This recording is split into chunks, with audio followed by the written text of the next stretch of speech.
Lecture de l'Apocalypse de Saint Jean. Moi, Jean, j'ai vu un ciel nouveau et une terre nouvelle, car le premier ciel et la première terre s'en étaient allés, et de mer il n'y en a plus. Et la ville sainte, la Jérusalem nouvelle, je l'ai vue, qui descendait du ciel d'auprès de Dieu, prête pour les noces, comme une épouse parée pour son mari. Et j'entendis une voix forte qui venait du trône. Elle disait : « Voici la demeure de Dieu avec les hommes. Il demeurera avec eux, et ils seront ses peuples. Et lui-même, Dieu avec eux, sera leur Dieu. Il essuiera toutes larmes de leurs yeux, et la mort ne sera plus. Et il n'y aura plus ni deuil, ni cri, ni douleur.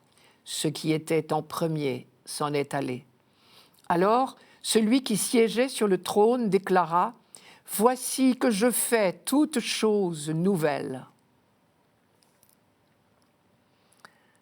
Voici que je fais toutes choses nouvelles. Ciel nouveau, terre nouvelle, Jérusalem nouvelle. Voilà notre avenir, nous dit Saint Jean. Notre avenir, en 2 mots, ce qui vient.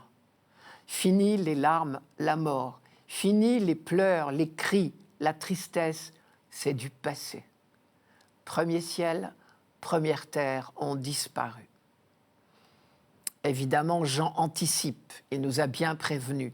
Son livre est un livre de vision. Il révèle l'avenir pour donner le courage d'affronter le présent. Premier ciel, première terre, cela nous renvoie au récit biblique de la création. Le premier chapitre présentait la création, ce que l'Apocalypse appelle la première création, comme tout entière bonne. Je cite, « Dieu vit tout ce qu'il avait fait. Voilà, c'était très bon. » Et pourtant, nous faisons chaque jour l'expérience des pleurs, des cris, de la tristesse, de la mort. Et c'est la suite du livre de la Genèse, le récit du fruit défendu qui nous dit ce qui pervertit la bonté de la création. Il nous dit que la racine de toutes nos souffrances est dans la faille qui s'est creusée entre Dieu et l'humanité. Ce soupçon originel qui ruine sans merci l'alliance proposée. Soupçon qui pousse l'humanité à prendre des chemins qui ne lui réservent que des échecs. Tout au long de l'histoire biblique, le peuple élu s'est entendu rappeler par les prophètes dans la voie de l'alliance. La seule voie du vrai bonheur, c'est que Dieu habite vraiment parmi nous, que nous soyons son peuple, qu'il soit notre Dieu, que l'alliance soit restaurée sans faille, comme un dialogue d'amour, comme des fiançailles.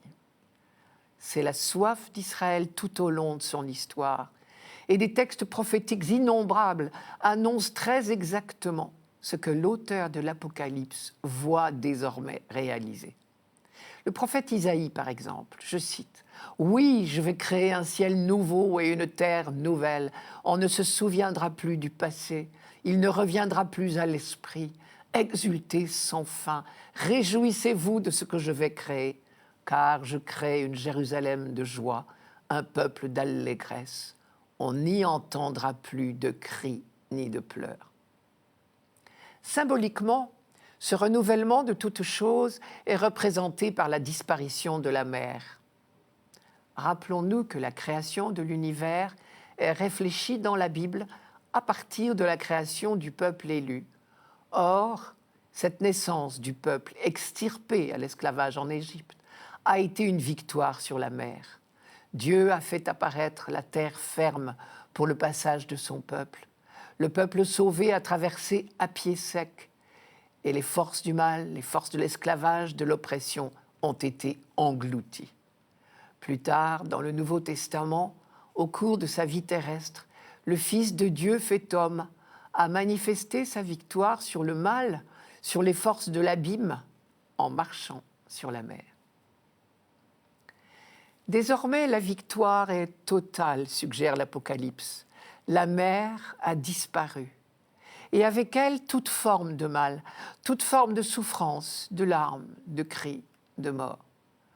Ce que les hommes attendent, sans toujours le savoir, ce que l'univers tout entier attend, c'est l'accomplissement de ce grand projet que Dieu forme depuis la création du monde. Instaurer avec l'humanité une alliance sans ombre, un dialogue d'amour. Le thème des noces de Dieu avec l'humanité nous paraît toujours audacieux, mais il est très présent dans la Bible dès l'Ancien Testament, chez les prophètes Osée ou Isaïe par exemple, et dans le Cantique des Cantiques. Il est présent aussi dans le Nouveau Testament, à commencer par le récit des noces de Cana, pour ne citer que lui. Et dans d'autres textes de l'Apocalypse, on réentend cette promesse sous deux formes. D'abord, dans l'image de la Jérusalem nouvelle, je cite, « toute prête comme une fiancée parée pour son époux ». Et ensuite, dans l'expression « Dieu avec eux ». Le mot « avec » ici est très fort. Il dit l'alliance de l'amour, l'alliance d'un couple. Je cite, « Et j'ai entendu la voix puissante qui venait du trône divin. Elle disait, « Voici la demeure de Dieu avec les hommes. Il demeurera avec eux et ils seront son peuple. Dieu lui-même sera avec eux. » C'est tout le sens du prénom Emmanuel, Dieu avec nous. Et voici que la Jérusalem nouvelle descend d'auprès de Dieu. Le centre de la nouvelle création porte le nom de la ville sainte qui, depuis tant de siècles, symbolise l'attente du peuple élu. Le nom même de Jérusalem signifie ville de la justice et de la paix. Et en même temps, cette nouvelle cité descend d'auprès de Dieu et elle est dite nouvelle, ce qui veut dire qu'elle n'est pas seulement œuvre humaine. Cela signifie que le royaume de Dieu que nous attendons et auquel nous essayons de travailler est à la fois en continuité et en rupture avec cette terre. Voilà de quoi galvaniser notre énergie. Nous sommes invités tout simplement à collaborer avec Dieu. Notre œuvre sur cette terre contribue au renouvellement de la création, car l'intervention de Dieu transfigurera nos efforts.